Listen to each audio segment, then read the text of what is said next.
പച്ചക്കറിത്തോട്ടം. Hello guys, ഞാൻ പച്ചവെള്ളം നടാൻ പോവാ.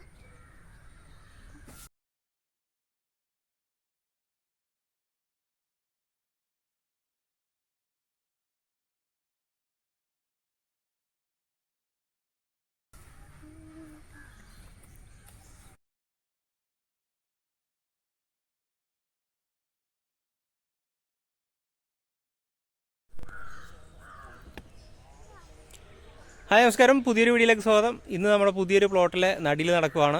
ഇവിടെ നമ്മൾ നടുന്നതെന്ന് വെച്ചാൽ ഒരു സൈഡ് കംപ്ലീറ്റ് പയറാണ് നടുന്നത്. ഈ പയർ ശരിക്കും നമ്മൾ പടർന്ന് കയറുന്ന സാധനമാണ്. അപ്പോൾ പടർന്ന് കയറുന്ന ഏതൊരു പന്തലിൻ്റെ താഴെയും നമ്മൾ മറ്റൊരു ക്രോപ്പും കൂടെ കൊടുക്കും. ഇവിടെ നമ്മൾ കൊടുത്തിട്ടുള്ളത് വഴുതനയാണ്. കാരണം നമ്മൾ ഏത് കൃഷിയിടത്തിൽ ചെയ്താലും ശരിക്കും ഒരു തടത്തിൽ തന്നെ മൾട്ടി ക്രോപ്പായിട്ടാണ് ചെയ്യുന്നത്. കാരണം നമുക്ക് ഏറ്റവും കൂടുതൽ വരുമാനം കിട്ടണമെങ്കിൽ നമ്മൾ അങ്ങനെ ചെയ്താൽ മതി. നമുക്ക് നല്ല രീതിയിൽ അപ്പോൾ ഏത് ക്രോപ്പിൽ 2 ക്രോപ്പിൽ നിന്ന് ഒരുപോലെ നമുക്ക് വിളവ് എടുക്കാനായിട്ട് സാധിക്കും. ഇവിടെ ഇപ്പോൾ നമ്മൾ ചെയ്യുന്നത് 1000 ചോട് പയറാണ് നമ്മൾ നട്ടിരിക്കുന്നത്. ഇട്ടിരിക്കുന്ന സീഡ് സുമന്താണ്, ടാനിൻഡോ സീഡ്സിൻ്റെ സുമന്ത് എന്ന് പറയുന്ന ഒരു ഐറ്റമാണ് നമ്മളിവിടെ ഇട്ടിരിക്കുന്നത്.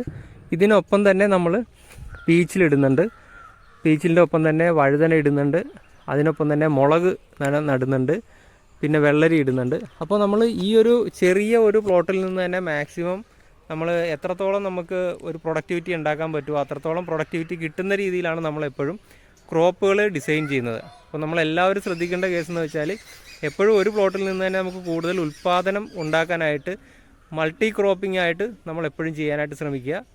അപ്പോൾ ഇതുപോലെ തന്നെ നമ്മൾ ശരിക്കും വിത്ത് ഇടുന്ന സമയത്ത്, നമ്മൾ വിത്ത് കുത്തുന്ന സമയത്ത് ശ്രദ്ധിക്കേണ്ട കേസ് എന്ന് വെച്ചാൽ പഴമക്കാർ പറയും വിത്തും വിത്തോളം മണ്ണും എന്ന് പറയും. അപ്പോൾ അതുപോലെ നമ്മൾ ഇടുക. ഇവിടെ നമ്മൾ പയറിട്ടിട്ടുണ്ട്.